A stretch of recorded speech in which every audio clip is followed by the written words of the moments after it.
वचन सुनना जरूरी है, वचन सुनना जरूरी है। अगर घातक जीवन का वचन आपको दिया जाएगा, शैतान का राज्य कांपना शुरू करेगा, बीमार का राज्य कांपना शुरू करेगा, श्राप का राज्य कांपना शुरू करेगा, अंधकार का राज्य कांपना शुरू करेगा अगर घातक वचन सेवा किया जाएगा तो। क्योंकि बाइबल कहते हैं कि परमेश्वर का वचन तलवार है, हमें इसको सही रीति से आप इस्तेमाल करेंगे, ये घातक बनेगा, परमेश्वर का राज्य के लिए शक्तिशाली बनेगा और शैतान के राज्य के लिए घातक साबित होगा। हमें आज के दिन ये वचन वैसा ही आपके लिए बने। आज के दिन हम लोग 2 कुरिन्थियों का पुस्तक चैप्टर 5 खोलेंगे और वहां से आज के दिन हम लोग आज का मैसेज को मैं आप लोगों के सामने रखना चाहूंगा। 2 कुरिन्थी चैप्टर 5:1 से लेकर मैं आप लोगों को 6 वचन तक पढ़ दूंगा। और यूहन्ना का पुस्तक गोस्पेल यूहन्ना 14 का 1 से लेकर 4 तक पढ़ दूंगा और फिलिपियों का पुस्तक 3 का 20 वचन पढ़ूंगा। उसके बाद हम आगे बढ़ेंगे, लेकिन पहले ये 3 स्क्रिप्चर्स पढ़ेंगे। उसके बाद परमेश्वर का जो मैसेज आज प्रभु ने मुझे दिया है उस विषय में हम लोग जिक्र करेंगे। सभी लोगों के पास बाइबल है, अगर है खोलिए, और आज अगर नहीं है आप इस वचन को सुनिए। 2 कुरिन्थी 5 का 1, क्योंकि हम जानते हैं कि हम हमारी पृथ्वी पर का डेरा शरीर का घर गिरा जाएगा, तो हमें परमेश्वर की ओर से स्वर्ग पर एक ऐसा भवन मिलेगा जो हाथों से बनाया हुआ घर नहीं परंतु चिरस्थायी है। इसमें तो हम कराते हैं और बड़ी लालसा रखते हैं कि अपने स्वर्गीय घर को पहन ले 4, और हम इस डेरे में रहते हुए बोझ से दबे हुए कराते हैं, क्योंकि हमारा उतरना नहीं वरन और पहनना चाहते हैं, ताकि वो जो मरणहार है जीवन में डूब जाए, कि इसके पहले से हम नंगे न पाए जाए। 6 में सो हम सदा ढाढ़स बांधते रहते हैं और यह जानते हैं कि जब तक हम इस देह में है, इस शरीर में है, तब तक हम प्रभु से अलग हैं। हमें यूहन्ना 14 का 1 से लेकर 4, तुम्हारा मन व्याकुल ना हो, तुम परमेश्वर पर विश्वास रखते हो, मुझ पर भी विश्वास रखो। मेरे पिता के घर में बहुत सारे रहने का स्थान है, यदि न होता तो मैं तुमसे कह देता, क्योंकि मैं तुम्हारे लिए जगह तैयार करने को जाता हूँ, और यदि मैं जाकर तुम्हारे लिए जगह तैयार करूँ तो फिर आकर तुम्हें अपने यहाँ से ले जाऊंगा, कि जहाँ मैं वहाँ हूँ वहाँ तुम भी रहो, और जहाँ मैं जाता हूँ वहाँ उस मार्ग को तुम जानते हो। फिलिप्पी 3 का 20, पर हमारा स्वदेश स्वर्ग है और हम एक उद्धारकर्ता प्रभु यीशु मसीह के वहाँ से आने की बात जोते रहते हैं। आमीन। हमें ये बात से हम लोग आगे और बढ़ेंगे। सबसे पहले तो आप लोग ने सोशल मीडिया में घटना सुने जी। हमारा सोशल मीडिया में एक सृजना खतिवड़ा बोलने वाला स्टूडेंट है, कुछ दिन पहले एक प्रोग्राम हुआ था। वो प्रोग्राम में वो नृत्य प्रदर्शन कर रहे थे। वो सृजना खतिवड़ा एक नेपाली लड़की थी और वो डांस में कतई बहुत ही अच्छा रुचि रखती थी, और हर प्रोग्राम में वो नृत्य प्रदर्शन करती, नाच के लोगों को स्टेज में प्रोग्राम में नाच के लोगों के सामने अपना नृत्य दिखाती थी। वो स्टूडेंट यहाँ पर वो लोकनाथ कुमार दास महाविद्यालय ढिकियाजुली में अध्ययनरत लड़की थी। वो कुछ दिन पहले नृत्य प्रदर्शन नाचते हुए स्टेज में नाच रही थी। नाचते नाचते अचानक वो बेहोश हो गई, गिर गई। उसके बाद अंत में हॉस्पिटल में लेकर गया और वहाँ पर डॉक्टर ने उनको डिक्लेयर किया कि वो मर गई, वो गुजर गई, वो उसका देहांत हो गया बोलकर। और वो घटना को देखकर उनका पिता और माता बहुत ही निराश, दुखित और हताश हो गए थे। और ये घटना न्यूज़ में भी दिया गया था, हमने न्यूज़ में भी सुने। और ये घटना खास तौर से ये लड़की नाच रही थी, नृत्य प्रदर्शन कर रही थी, हंस रही थी, और मैं देख रहा था कि वो हंसते हुए खुशी के साथ नाच रही थी। अचानक वो 3 जन नाच रहे थे, अचानक वो गिर पड़ी और वो मर कर गई। आमीन। ये लेसन बात ये है कि देखिए, आज बहुत सारा सोशल मीडिया में हम ये बातें देखते हैं कि कई लोग आज अपने जीवन का अंत्य कर रहे हैं। कोई नाचते हुए, कोई चलते हुए, कोई बैठते हुए, कोई सोते हुए, हर प्रकार से लोगों का जीवन अंत्य कर चला जा रहा है। हमारा जीवन, जब हम इस बातों को देखते हैं कि हमारा जीवन कहीं ना कहीं इस बातों के साथ जूझ रहा है, हमारा जीवन का कोई अस्तित्व और कोई गारंटी नहीं है। अब ये बातों को जानिए कि देखिए आज हमारा जीवन कितना अनिश्चित है। ये लड़की नाचते हुए मरती बोलकर किसको पता था? हंसते हंसते ये मरेगी बोलकर किसको पता था? हंस रही है, नाच रही है, मृत्यु आकर उसका एजेंट बनकर आएगा और उसका प्राण को छीनकर लेकर जाएगा, कौन जानता था? जब उन पहला बार उनका माँ और पिताजी को बताया गया कि आपका बेटी आज गुजर गई, उन लोग विश्वास नहीं किया। घटना अविश्वास्य हो गया, लोगों को विश्वास करना मुश्किल हुआ, लेकिन हुआ तो सही, हुआ तो सच, घटना तो वास्तविक है। आमीन। ना करे हमारा जीवन कब अंत्य होगी कोई भी प्रकार का निश्चयता नहीं है। इसलिए मैं आज आपको ये बातें बताना चाहूंगा कि हमारा जीवन इस धरती में कितना अनिश्चित है, आमीन, कितना असुरक्षित है, कितना अस्थिर है हमारा जीवन। संपूर्ण समय अवधि भर मनुष्य को जब आप देखते हैं, बहुत प्रकार का उतर चढ़ाव में होकर इंसान को जाना पड़ता है, नकारात्मक अवस्थाओं को जूझना पड़ता है और नकारात्मक परिस्थिति के बीच में अपना जीवन गुजारना पड़ता है। हमें पीड़ाओं के बीच में जाना पड़ता है, हम लोगों को विभिन्न प्रकार का संघर्ष के बीच में जाना पड़ता है, दुखों के बीच में, आंसुओं के बीच में, निराशाओं के बीच में, संघर्षों के बीच में, चुनौती के बीच में, वेदनाओं के बीच में, परीक्षाओं के बीच में हम हर प्रकार से इस जगत में एक यात्रा में चला जाते हैं जो हमारा जिंदगी के साथ हर रोज एक संघर्ष का कारण बनकर रहता है। और खास करके तो विश्वासी जो परमेश्वर का सेवक करना चाहते हैं या बनना चाहते हैं, उसके लिए तो और सहज नहीं है। हमें कभी घटियों के बीच में, आर्थिक तंगियों के बीच में, कमजोरियों के बीच में, अभावों के बीच में, असुरक्षा और असुविधा के बीच में, डर और त्रास और भय के बीच में होकर हमें अपना जीवन गुजारना पड़ता है इस जगत में। हमें हालेलुया।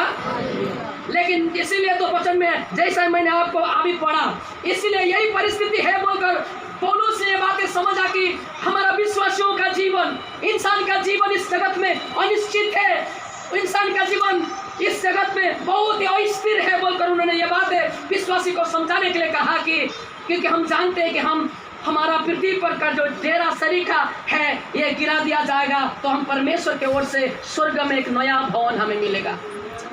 That means वो डेरा, वो घर, वो शरीर के विषय में कह रहे हैं। हमारा जो शरीर है, ये जो डेरा है, जहाँ पर परमेश्वर का डेरा है, जहाँ पर परमेश्वर वास करते हैं, परमेश्वर का ये डेरा है, परमेश्वर का वासस्थान है। लेकिन कहीं न कहीं किसी न किसी तौर से चलते समय में, हंसते समय में, नाचते समय में, खाते समय में, बैठते समय में, सोते समय में ये डेरा गिर जाएगा। हमें ये डेरा गिर जाएगा। इसलिए पौलुस ने कहा कि ये जो डेरा है, आज हमारा शरीर है, ये एक दिन मिट कर जाएगा, एक दिन भस्म होकर जाएगा, एक दिन वो नाश होकर जाएगा।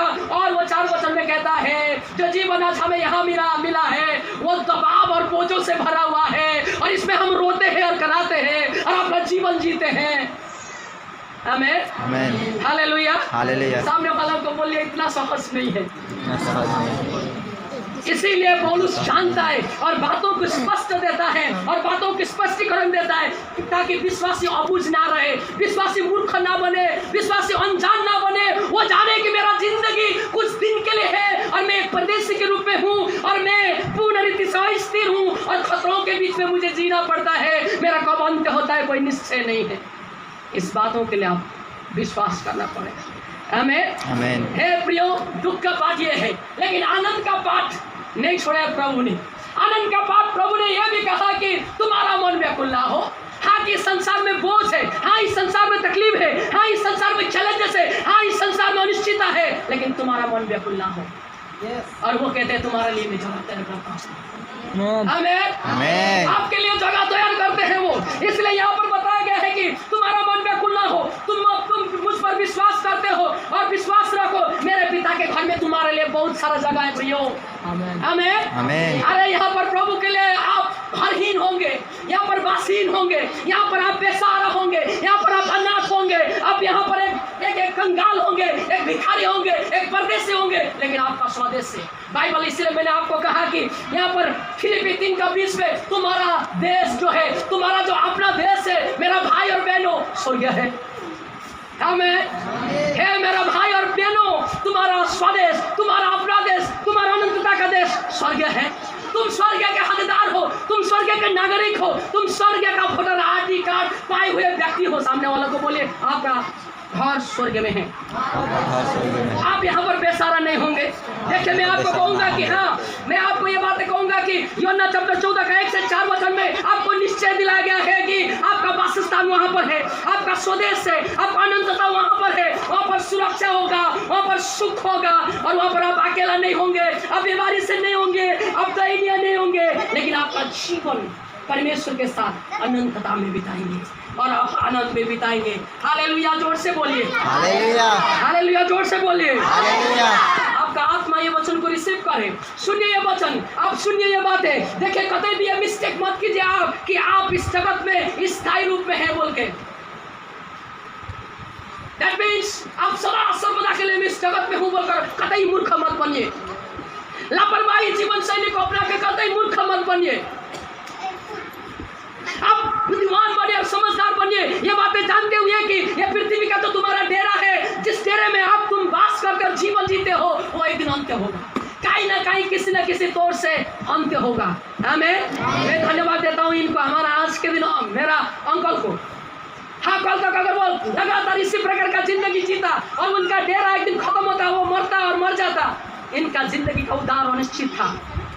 ये घर में नहीं पहुंचता जो घर यीशु ने कहा है कि तुम्हारे लिए घर है, लेकिन दुख का बात है, घर होते हुए भी घुमाना, ये बड़ा दुख का बात है। लेकिन मैं धन्यवाद देता हूँ आज इनका लाइफ चेंज हो गया, वो बदल गया, और मैं आपको कहूँगा अगर आज भी ये विदाई होगा वो अपने घर में चला जाएगा। आपके लिए हर एक के जो विश्वास करने वालों के लिए घर है, लेकिन दुर्भाग्य और दुख का बात यह है कि आप यहाँ से विदाई होंगे लेकिन चाबी लेना मत भूलिए। आमीन। वहाँ दरवाजा है और बाइबल कहती है वहाँ का दरवाजा खतरनाक है, इसलिए तो प्रभु ने कहा है कि मैं तुम्हें नरक का और स्वर्ग का कुंजियां हाथों में दूंगा। प्रकाशित वाक्य में बताया गया है, देखो मेरे हाथ में चाबी है, अगर कोई जीतेगा इस जीवन का चाबी मैं उसको दूंगा। आप यहाँ से विदाई होंगे, स्वर्ग जाएंगे, आपका नाम भरा हुआ बड़ा बिल्डिंग है, सोना जड़ित और बहुत आकर्षक घर है, लेकिन प्रभु आपको कहेंगे बेटा आपने चाबी लेकर आए, और नहीं तब तो आप उस घर में आप रह नहीं सकेंगे, वो घर भाड़ा में देना पड़ेगा। हालेलुया।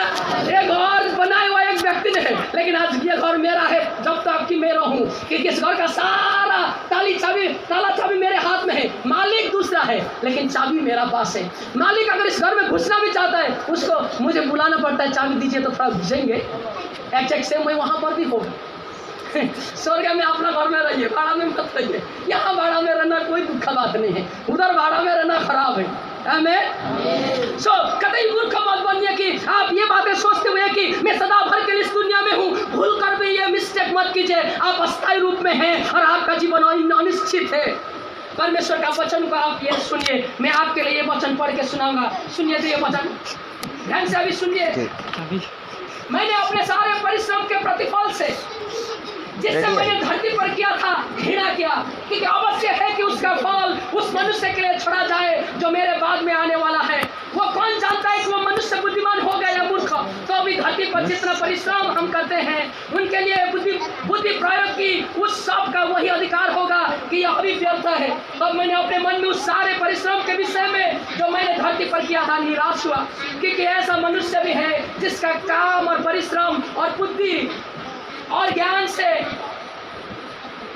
के लिए ज्ञान के होता है और वो सफल भी बनता है, तो भी ऐसा मनुष्य के हाथ में छोड़ा जाना पड़ता है जिसमें उससे कुछ भी परिश्रम ना किया हो और वो व्यर्थ और बहुत सारी बुरी बातों में लगे पड़े हुए हो। और 22 में मनुष्य जो धरती पर मन लगा कर परिश्रम करता है उससे क्या लाभ होती है। हमें उसके 7 दिन तो दुख से भरा हुआ होता है और उसका काम खेत के साथ होता है, रात को वो चैन के साथ भी नहीं सोता। यह भी व्यर्थ ही है। मनुष्य के लिए खाने पीने और अपने परिश्रम में आनंद मनाने से अलावा और कोई उत्तम बातें नहीं है। मैंने देखा कि यह भी परमेश्वर की ओर से मिलता है, क्योंकि खाने पीने और सुख भोगने से मुझसे अधिक समर्थ कौन है। जो मनुष्य परमेश्वर की दृष्टि में अच्छा है उसको वह बुद्धि और ज्ञान और अनंत देता है, परंतु पापी को वह दुख भरा काम देता है। सुनिए, देता है और कि उसका देने के लिए संचय कर ढेर लगाए जो परमेश्वर की दृष्टि में अच्छा हो, यह भी व्यर्थ वायु के समान है। यह सोलोमन ने लिखा है। सोलोमन ने क्या लिखा है, जो पृथ्वी में जितना भी तुम गहरा परिश्रम के साथ बिना सोए, बिना खाए, बिना पहने परिश्रम तुम कर रहे हो और अपनी जिंदगी को बनाने के लिए, जिंदगी को संवारने के लिए जो कोशिश और परिश्रम कर रहे हो, अच्छा बात है, अच्छा बात है, बोलिए अच्छा बात है। लेकिन वो व्यर्थ भी है, क्योंकि एक दिन आपको गुड बाय बोलना पड़ेगा। और वो सोलोमन कहते हैं कि सभी परिश्रम मैंने किया और रात दिन परिश्रम करके मैंने धन जोड़ा, रात दिन परिश्रम करके मैंने घर जोड़ा, रात दिन परिश्रम करके नाम जोड़ा, लेकिन वो कहता है एक दिन मुझे ये भी विदाई करना पड़ता है, एक दिन मुझे बाय बाय करना पड़ता है। लेकिन उसके लिए दुख का बात यह है, इतना दिन रात परिश्रम करके मैं ये बात छोड़कर जाना पड़ता है, वो भी मैं बुद्धिमान के साथ मैंने ये सब कुछ किया, लेकिन मूर्ख के हाथ में छोड़कर जाना पड़ता है। मेरा बाल और बच्चे, तुम लोग मूर्ख नहीं बनना है। आपका पिता और माता ने बुद्धि और ज्ञान खटा के जो थोड़ा बहुत संचय करके आपके लिए रख दिए हैं, इनको आपने बिना परिश्रम करके आप पा रहे हैं। आमीन, हालेलुया। लेकिन ताज्जुब का बात है ये हो कि जो सोलोमन ये कहना चाहते हैं कि इन बातों में मन मत लगाइए, इन बातों में मन मत गाड़िए, क्योंकि ये सारी बातें एक दिन आपको छोड़कर जाना पड़ेगा। आमीन। परमेश्वर का वचन हमारा जीवन के साथ इस बातों के लिए तुलना किया गया है। कतई भी आपका जीवन, जब परमेश्वर के वचन में आप देखेंगे, वचन कहते हैं कि हमारा जीवन क्षणिक है, हमारा जीवन पल भर के लिए है, हम लोग एक परदेशी के रीति में है, हम लोग असीमित रीति से है, हमारा कोई निश्चयता नहीं है। प्राकृतिक उदाहरण दिया गया है, हमारा जिंदगी क्या है, बाफों के तरह है। बाफ, आपको पता है बाफ, जब पानी बॉयल करते हैं आप, वो बाफ नहीं उड़ती है, पानी बाफ, आप जब तक वो पानी गर्म है बाफ देखते रहेंगे, और वो पानी जब लाए अब आग बंद करेंगे, वो उमलना बंद होगा, वो बाफ अपने आप मिट कर चला जाता है। बाइबल कहते हैं वैसा है तुम्हारा जिंदगी। आज तुम खेल रहे हो, नाच रहे हो, गा रहे हो, झूम रहे हो आज ही, लेकिन कल कोई पता नहीं, और कुछ पल के बाद कोई पता नहीं कि तुम कहाँ जाने वाला हो। आमीन। बाफों के समान हो, बादलों के समान हो, छाया के समान है, घास के समान है, फूल के समान है, चिड़िया के समान है। चिड़िया, अच्छा बात है, चिड़िया का काम क्या है, हर रोज उड़ना। हमारा जिंदगी कब उड़ेगा किसको पता है, लेकिन चिड़िया बोलने से एक बात है आपको समझना जरूरी है। आपका जीवन चिड़िया के साथ तुलना करने का मीनिंग क्या है, वो चिड़िया आपके अंदर में है, लेकिन आप कतई नहीं देखते। पता है ये डेरा है, ये घोंसला है चिड़िया का। चिड़िया क्या है, हमारा आत्मा है। जिस दिन आपका चिड़िया आपके अंदर से निकल जाएगा ना, आपका शरीर का सान ना कीड़ा लागेगा। क्या लागेगा, कीड़ा। क्या लागेगा, जिस दिन आपका अंदर में रह गया चिड़िया जो है ना, वो उड़ जाएगा ना ये घोंसला से, आपका जीवन में कीड़ा लागेगा। क्योंकि कीड़ा जिंदों में नहीं लगता है, मुर्दों में लगता है। हमें वो चिड़िया उड़ जाएगा, आप मर जाएंगे, और आप में 2 दिन रखने से सड़ जाएगा, 3-4 दिन लगने से कीड़ा वहां पर निकलना शुरू करेगा। इसलिए आपको ये बातें समझना है, आपका जिंदगी चिड़िया के समान है। जिस दिन चिड़िया मैं जा रही हूँ कह देगा, उस दिन आप निराश होंगे। चिड़िया जब तक है आप अपने ताकत को प्रदर्शन कर सकते हैं, अपना क्षमता को प्रदर्शन कर सकते हैं, अपना देखा हुआ दुनिया को दिखा सकते हैं लोगों के सामने, लेकिन चिड़िया एक दिन जाएगा। हमें चिड़िया एक दिन क्या होगा, जाएगा, सदा तक के लिए नहीं है। इसलिए बाइबल हमें प्राकृतिक बात भी इतना साफ रीति से स्पष्ट करवा देता है कि हमारा जीवन का कोई निश्चयता नहीं है। इसलिए मैं आपको कहता हूं, अपने जीवन को यहाँ पर सदा भर के लिए है बोलकर कतई मूर्ख मत बनिए। लेकिन एक बात आप सोचे, यदि हमारा जीवन यहाँ पर अस्थायी है और हमारा जीवन यहाँ पर कुछ पल के लिए है, तो हमारा वास्तविक जाने का स्थान कहाँ है, हमारा अनंतता कहाँ है, हमारा अनंतता वासस्थान कहाँ है। हमें हालेलुया, ये बात भी सोचना जरूरी है। यदि मैं यहाँ पर कुछ दिन के लिए हूँ, कुछ पल के लिए हूँ, कुछ साल के लिए हूँ, कुछ समय के लिए हूँ, कुछ सीजन के लिए हूँ, तो मेरा अनंतता कहाँ है। इसीलिए यीशु ने कहा, मैं तुमसे सच कहता हूँ, जो मेरे वचन सुनकर मेरे भेजने वालों को विश्वास करता है, अनंत जीवन उसका है, उस पर कोई गंदा आज्ञा नहीं, वह मृत्यु से पार होकर जीवन में प्रवेश कर चुका है। आमीन, हालेलुया। है आपका चिड़िया उड़कर चला जाएगा नो, परमेश्वर के घर में चला जाएगा। आपका आत्मा उड़कर चला जाएगा, परमेश्वर के घर में जाएगा, क्योंकि यीशु ने कहा है यदि तुम मुझ पर विश्वास करते हो जैसा ही तुम इस जगत से विदाई होगे तुम अनंतता में प्रवेश करोगे। मैं तुमसे सच कहता हूँ, जो कोई मुझ पर विश्वास करता है वो अनंत जीवन उसका है, ताकि जो कोई मुझ पर विश्वास करे वो नाश ना हो परंतु अनंत जीवन पाए। तो आपका स्थायी क्या यहाँ पर जगत है, आपका स्थायी जगह स्वर्ग है। सामने वालों को बोले आपका स्थायी जगह स्वर्ग है। आमीन। आपका स्थायी जगह कहाँ है? अब हमारा काम क्या है? तो अब हम क्या करें? देखिए हम यही काम में जुड़े। हम न केवल शरीर बचाने के लिए नहीं, न केवल हम शरीर को ही उन्नत करने के लिए नहीं, शरीर को ही संभालने के लिए नहीं, परंतु हम आत्मा को बचाने के काम में लगे। आमीन। दूसरा का नहीं भी बचा सका बड़ा बात नहीं, कम से कम खुद का तो बचाओ भाई। हालेलुया। कि आप अपने आत्मा के विषय में चिंतन करें। आमीन। हमारा आत्मा को, हमारा जिंदगी को आज के दिन परमेश्वर के धार्मिकता और परमेश्वर के काम में जुड़ा कर बुद्धिमानी होकर हमें हमारा आत्मा को अनंतता में जुड़ाना है। कहाँ जुड़ाना है? कहाँ जुड़ाना है? अनंतता। कहाँ जुड़ाना है? हमारा आत्मा अनंतता के साथ जुड़ाना है। इसलिए पौलुस कहते हैं मैं जीते जी मर गया हूँ, अब मैं नहीं जीता हूँ, मेरे अंदर ख्रिस्त जीता है। और वो कहते हैं कि देखिए जाना में मेरा लाभ है, इसलिए क्योंकि मैं अगर यहाँ से जाऊँगा तो मैं स्वर्ग राज्य अनंतता में प्रवेश करूँगा, लेकिन तुम्हारा लिए रहना जरूरी है। दैट मीन्स वो क्या कह रहे हैं? वो गारंटी दे रहे हैं कि मेरा आत्मा ऑलरेडी सुरक्षित जगह में कनेक्टेड है। आपका आत्मा है क्या? जवान का आत्मा जवानी की ओर पर, जवानी का आत्मा जवान की ओर पर, मतलब लालची और लोभी का आत्मा धन की ओर पर। हाँ, और ना कोई और कहने से फिर मेरा इधर एग्जाम्पल आया जाएगा फिर बड़ौदा बैंक के लिए। कहाँ आपका आत्मा जुड़ा है?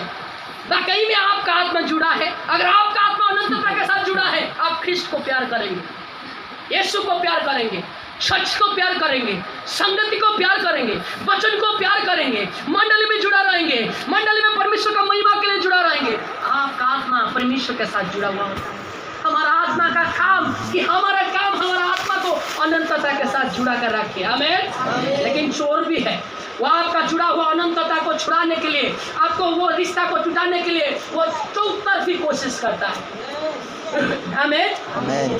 परमेश्वर पहले आदम और हव्वा का आत्मा परमेश्वर के साथ अनंतता के साथ जुड़ा हुआ था। शैतान ने बड़ा चालाकी के साथ उनका जो जुड़ा हुआ आत्मा था अनंतता के साथ उनको तोड़ डाला और उनको अनंतता विनाश में लेकर गया था। लेकिन धन्यवाद हो यीशु ख्रिस्त 2000 साल पहले इस जगत में आया, कलवरी क्रूस में अपना प्राण दिया, दोबारा हमारा आत्मा को वो अनंतता के साथ जुड़ाया और आज हमारा आत्मा में आनंद है। ताली मार दीजिए प्रभु को। हालेलुया। शरीर और इस संसार और शरीर के कार्य को त्याग कर हमारा आत्मिक जीवन के ओर पर बिताने के लिए हम निरंतर कोशिश करें, हम स्वर्गीय चिंतनों के साथ अपने जीवन को आगे बढ़ाएं। इसलिए मत्तियों के पुस्तक चैप्टर 6 में ये बातें कहते हैं कि इसलिए तुम किसी भी बात का चिंता मत करो, क्या पिएंगे, क्या खाएंगे, क्या पहनेंगे, क्योंकि अन्य जाति सब इन बातों को खोज में रहते हैं।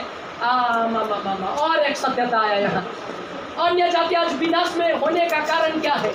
अन्य जाति को शैतान ने संपूर्ण संसार दिया है हाथ में, इसलिए वो लोग भूल में है। लेकिन सुनिए ना, परंतु तुम्हारा स्वर्गीय पिता जानता है, ये वस्तु तुम्हें पता है, इसलिए पहले तुम स्वर्ग राज्य के खोज में रहो तो ये सारी वस्तु तुम्हें मिलेगा। आमीन। यदि आपका आत्मा अनंतता के साथ जुड़ा हुआ है, आप पहले क्या खाएंगे, क्या पहनेंगे, क्या लाएंगे, कहाँ पर बैठेंगे का चिंता नहीं करेंगे। पहले अपना आत्मा यीशु ख्रिस्त के अनंतता के साथ जुड़ाएंगे, उसके बाद इनका चिंता करेंगे। आमीन। हालेलुया। इसलिए मैं आपको कहूंगा ये आनंद और खुशियां का बात है कि हम स्वर्ग राज्य को ढूंढते हैं, स्वर्ग राज्य को खोजते हैं। यहाँ पर इसलिए बताया गया है, देखिए जब तुम मसीह के साथ जिलाए गए तो स्वर्गीय वस्तुओं के खोज में रहो जहाँ मसीह वर्तमान है और परमेश्वर की दाहिने ओर बैठा है। आमीन। स्वर्गीय बात का खोजने के लिए पृथ्वी पर कोई वस्तु खोजी मत करो, परंतु स्वर्गीय बातों का खोजी करो, क्योंकि तुम मर गए हो और तुम्हारा जीवन मसीह के साथ एकजुट हो गया है। आमीन। हम लोग क्या हो गए हैं? मर गए बोलकर बोले। अभी आपको ये बातें मैं कहूँगा, फिर आगे को ये वचन सुनिए, क्योंकि शारीरिक व्यक्ति शरीर की मन पर, शरीर बातों पर मन लगाता है, परंतु आत्मिक व्यक्ति आत्मा के बात पर मन लगाता है। इसलिए मैंने कहा आपका आत्मा अनंतता के साथ जोड़िए। और अनंतता का बातों को खोज में रहिए। सुनिए ये बातें, आगे को ये बातें आप ध्यान से सुनिए, इस बातों को देखिए लूका का 16 अध्याय में एक अमीर धनाढ्य व्यक्ति और एक गरीब लाजरस के विषय में बताया गया है। दोनों मर गए। दोनों क्या हो गया? मर गया। एक बाइबल कहते नरक में चला गया, एक किधर चला गया?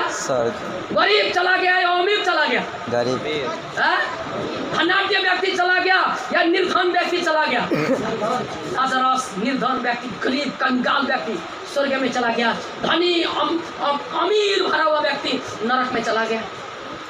वो कहानी परमेश्वर ने एक दृष्टांत के रूप में कहा। और इस कहानी से आप एक बात सोचिए कि वो धनी व्यक्ति नरक में कितना तड़प रहा था, रो रहा था, चिल्ला रहा था, बिलख रहा था, वेदना में, दर्द में, पीड़ा में, प्यासा में, भूखा में वो चिल्ला रहा था, मुझे बचाओ, मुझे बचाओ, यहाँ से मुझे निकालो। और वहाँ पर वो देखता है कि स्वर्ग में लाजरस जो निर्धन था वो परमेश्वर के गोद में, अब्राहम के गोद में खिलते हुए, हंसते हुए, रंगते हुए वो देखता है। और वो प्रश्न करता है, लाजरस वहाँ पर कैसे पहुंचा प्रभु? परमेश्वर कहते हैं, लाजरस यहाँ पर पहुंच चुका। संसार में तुम सुख, भोगी, विलास, आनंद, खुशी, उमंग तामे जिया, लेकिन ये जो संसार में दुख, कष्ट, निराश, वेदना, आंसू में जिया। लेकिन संसार में ये बातें होने के बावजूद ये मेरे लिए जिया, तुम अपने लिए और संसार के लिए जिया। इसलिए तुम आज नरक में हो और ये स्वर्ग में है। लाजरस गरीब था, झोपड़ी में था, घर भी नहीं था, वस्त्रहीन था, कंगाल था, गरीब था, लेकिन अपना आत्मा अनंतता के साथ जुड़ा था। ये अमीर था, अच्छा वस्त्र पहनता था, अच्छा खाना खाता था, बड़ा घर में रहता था, लेकिन अपना आत्मा अनंतता के साथ नहीं जुड़ा।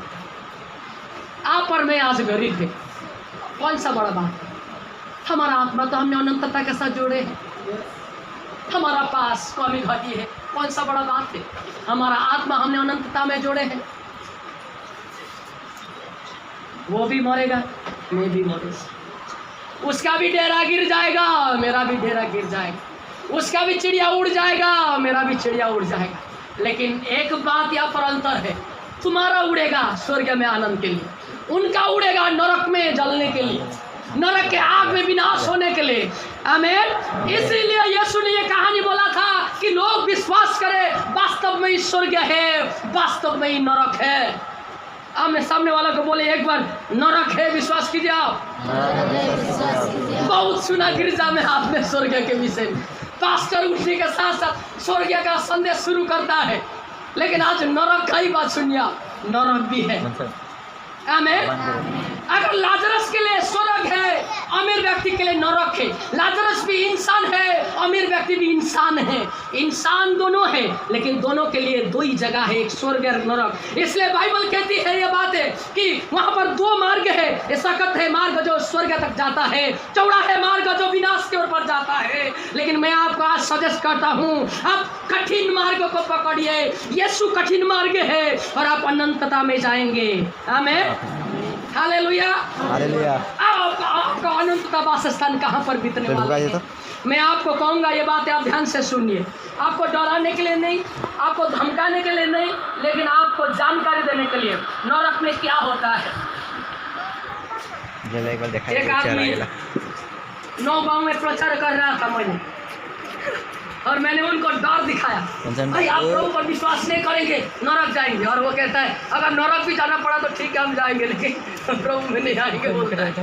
आप सुनिए, आपको डराने के लिए नहीं। नरक में क्या होता है? नरक बाइबल कहते हैं प्रकाशित 19:20, वो आग का झील है और गंधक जलता है और डाले गए हैं।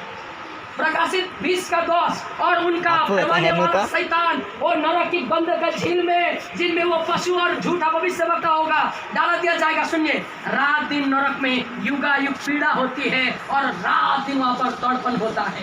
प्रकाशित वाक्य 14:11 में वहाँ पर बताया गया है, वहाँ पर जितना जो नरक क्या होता है, नरक ऐसा जगह है जहाँ पर इंसान को कोई चैन नहीं मिलेगा, इंसान को कोई सुख नहीं मिलेगा। मरकुस 9:50-40 वचन कहता है नरक में आग होगा और वो कभी बुझता नहीं है। मत्ती 13:49 वचन कहता है नरक एक आग का कुंडा है, वहाँ पर लोगों को डाला दिया जाएगा और वहाँ पर लोग दांत पिसेंगे। का मतलब क्या है? असहनीय दर्द और पीड़ा होगा, वो पीड़ा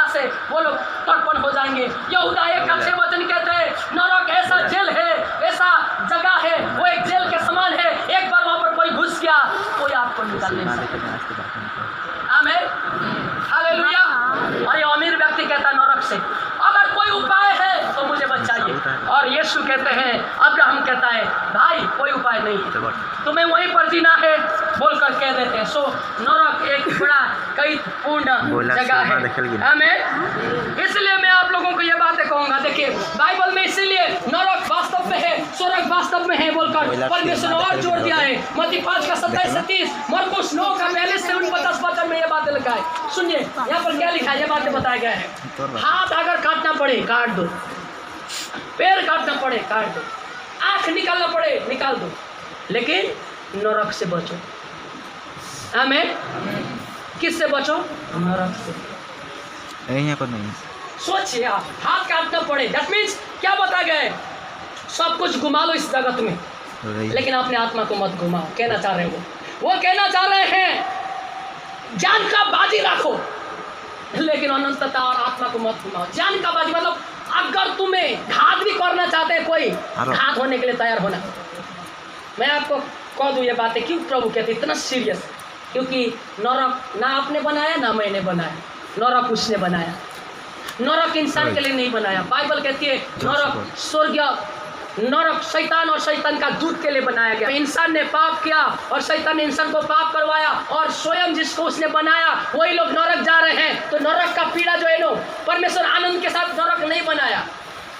बाइबल कहती है वो बड़ा क्रोध और गुस्सा के साथ, बड़ा बदला लेने के साथ उसने नरक को बनाया, ताकि शैतान को बदला लेने के लिए। लेकिन दुख का बात है वहां पर इंसान भी पड़ गए। इसलिए जिसने जिस बातों को बनाया उसी बातों को बचाने, उसी बातों से बचाने के लिए यीशु आए। आमीन, हालेलुया, हालेलुया। जो कुछ भी यीशु ने किया वो इसीलिए किया ताकि हम लोगों को नरक का पीड़ा से बचाए, नरक के आग से बचाए, नरक के तड़पन से बचाए, नरक के कैद से बचाए। आमीन, आमीन, हालेलुया, हालेलुया। तो चाहे आप असुविधा के बीच में आप हैं आज, लेकिन अपने आत्मा को मत घुमाइए। अपने आत्मा को नहीं घुमाना है, अपने आत्मा को नहीं घुमाना है। अभी हम लोग अंत्य में आ गए हैं, अंत्य में आ गए हैं, और ये वचन आप सुनिए। क्या मनुष्य का आत्मा ऊपर की ओर चढ़ता है और पशु के प्राण नीचे की ओर जाता है? सुनिए, ये कौन जानता है? यहाँ पर बोला है कि मनुष्य का आत्मा ऊपर चढ़ा जाएगा, लेकिन जानवर का जो प्राण है वो मिट्टी में मिलकर जाएगा। वो कौन जान सकता है? सो आपको ये बातें समझना है। आत्मा जाता है बोला है, आत्मा चला जाता है बोलकर बोला है, तो आत्मा का जाने का जगह है। आत्मा का क्या जाने का? आत्मा का जाने का क्या है? जगह है। और जगह दो ही है, किंतु स्वर्ग किंतु नरक। बार बार मैं आपको बता रहा हूँ, चिड़िया निकल जाएगा इस घोंसले से, दो जगह जाएगा, किंतु स्वर्ग किंतु नरक। इसलिए यहाँ पर बताया गया सदोपदेशक में, हर एक मनुष्य का आत्मा ऊपर जाता है। आप सोचिए, ऊपर जाएगा, उसके बाद दो रास्ता हो जाएगा। सुनिए, जैसा मनुष्य को एक बार जन्म लेना, उस रीति से एक बार मरना जरूरी है। आमीन। इंसान जन्मेगा, इंसान मरेगा, सबका ये कहानी इतना में खत्म होता है। लेकिन एक बात आप सुनिए ना, ये बात आप सुनिए। यहाँ पर क्या बताया गया है? और मैंने स्वर्ग में एक शब्द सुना, लिखा है जो मुर्दे प्रभु में मरते हैं वे धन्य हैं। और आत्मा कहता है कि हाँ, क्योंकि वे अनंत विश्राम में पाएंगे। और सुनिए, और उनके कार्य उनके साथ हो लेता है। ये बात आपको समझना है। हम लोग सब एक दिन मर जाएंगे। हम लोग क्या लेकर जाएंगे? कुछ भी नहीं लेकर जाएंगे, लेकिन एक चीज बाइबल कहते जाएगा आपके साथ, आपका काम। आपका क्या? आपका क्या जाएगा? पता है, आप जो भी हम जिंदगी यहाँ जीते हैं, एवरी डे का रिकॉर्ड परमेश्वर करते हैं। ये फाइल लेकर जाना जैसा है, आपका जैसा है आत्मा मर जाएगा नो, आप अपने काम इस फाइल में लेकर जाएंगे, और आपका आत्मा वो फाइल लेकर जाएगा। और बाइबल कहते हैं पुस्तक खोला जाएगा, और उसका फाइल खोला जाएगा, उसका काम का फाइल खोला जाएगा, उसका काम का फाइल खोला जाएगा। और हमारा इस जगत में बहुत चालाक लोग फाइल में सब अच्छा बात ही लिखते हैं। जाने से पहले प्रभु मैंने आपके लिए किया, वो किया, बहुत अच्छा काम लेकर फाइल में लेकर जाएंगे होंगे। लेकिन बाइबल कहती है यहाँ आप जब मरेंगे, आपका काम का फाइल जाएगा आपके साथ, लेकिन वहाँ पर भी और एक फाइल है, क्योंकि प्रभु को पता है इंसान झूठ बोलता है। तो यहाँ जो कर रहे हैं आप, आपका फाइल लिखा जा रहे हैं, वहाँ भी वहाँ रिकॉर्डेड है। वो जो क्या है? जेरॉक्स है उधर। और इधर जैसे आप झूठ बोलते हो उसके सामने, प्रभु रिकॉर्ड देखेगा और जेरॉक्स, अरे तुम झूठ बोल रहे हो, उमुख दिन तुम उमुख नहीं क्या, उमुख किया है। तो आपका आत्मा का काम भी जुड़ कर जाएगा। फाइल लेकर जा रहे हो और वहाँ पे ओरिजिनल फाइल ले, हमें डुप्लीकेट और झूठा और बेकामे लोगों को वहाँ पर जगह नहीं है। इसलिए बाइबल कहती है हर एक जो सूखा जो डालियाँ है उनको काटा दे दिया जाएगा और नरक में डाला दिया जाएगा। कम से कम इन बातों के लिए तो डरिए, आपका काम भी साथ जाएगा। हालेलुया। आपका क्या साथ जाएगा? काम जाएगा। आप कितना के साथ लड़ाई किए हैं वो भी जाएगा। कितना वॉल्यूम से दूसरा के ऊपर चिल्लाए वो भी जाएगा। सुनिए ना, सुनिए ना, छोटे बड़े मरे हुए सिंहासन के सामने खड़े हुए और देखा पुस्तक खोली गई, फाइल खोला, लेकर जाएंगे, वहाँ का दूसरा फाइल भी खोला जाएगा और रिकॉर्ड प्रूफ निकाला जाएगा कि आप यहाँ पर क्या काम किए और वो रिकॉर्ड वहाँ क्या है। सुनिए, और फिर एक और पुस्तक खोली गई, 2 पुस्तकें, एक जीवन का पुस्तक और एक आपका काम का पुस्तक। इसलिए मैंने बताया आप यहाँ पर ओरिजिनल लेते हैं, जेरॉक्स वहाँ पर है। सुनिए, और पुस्तक खोला गया और ये उनका कामों के अनुसार लिखा गया था और उनको न्याय किया गया उनके कामों के अनुसार। आप सुनिए, सुनिए ये बातें, हर एक उनके कामों के अनुसार न्याय किया और मृत्यु और अंधलोक की आग के झील में डाला गया और आग की झील को दूसरी मृत्यु है। और जिस किसी का नाम जीवन की पुस्तक में लिखा ना मिले वो आग के झील में डाला गया। आमीन, आमीन, हालेलुया, हालेलुया। सो आज मैंने आपको ये मैसेज रखा, मैसेज ये रखा, आपका जीवन इस जगत में अनिश्चित है। आपका जीवन इस जगत में कोई गारंटी नहीं है, लेकिन एक बात सच है, आपके लिए स्वर्ग इंतजार कर रहे हैं। आप मरेंगे लेकिन नाश नहीं होंगे। तो आपको जब आप जीवन जो जीते इस जगत में, आपका काम के विषय मैंने कहा, आपका काम है आपका आत्मा को अनंतता के साथ जुड़ा कर रखना। और वो अनंतता कौन है? जीसस क्राइस्ट, यीशु ख्रिस्त। वो अनंतता है। उन्होंने कहा कि मैं स्वर्ग जा रहा हूँ, स्वर्ग अनंतता है। और उन्होंने कहा कि तुम मेरे साथ जुड़ोगे, कहने का मतलब तुम मुझे विश्वास करोगे, मतलब तुम मेरा साथ जुड़ोगे तो तुम एक दिन जहाँ मैं हूँ वहाँ तुम होगे। आमीन। किसी भी हालत से इस रिश्ता को मत तोड़िए, अपने आत्मा को अनंतता के साथ जुड़ा कर रखिए। कोई भी लोग कैसा भी करे, आप अपने अनंतता का रिश्ता को मत तोड़िए, जोड़ कर रहिए। हमें हम बहुत ही खुश और आनंदित है। हमारा प्रिय 10 साल के बाद हमारा भाई यहाँ पर मिला है। खड़े हो, भी हो, अब ताली मार दी नस्ता बसो। अब 10 साल के बाद, 10 साल नहीं है, 2012 से लेकर 12 साल पहले इनको मैंने तेजपुर में मुलाकात किया। 12 साल पीछे मैंने बाजार में मुलाकात किया। 12 साल पीछे आप चर्च में मुलाकात कर रहा। हालेलुया, हालेलुया, ताली दीजिए। घूम गया था, इनका आत्मा फिर आज अनंतता में जुड़ रहे हैं। हमें गॉड ब्लेस यू आप सब लोगों को। अपने जगह में आप लोग खड़े हो जाए, हम लोग आशीषित प्रेयर करेंगे और हम लोग विदाई होंगे। भाई आज के लिए इतना ही है।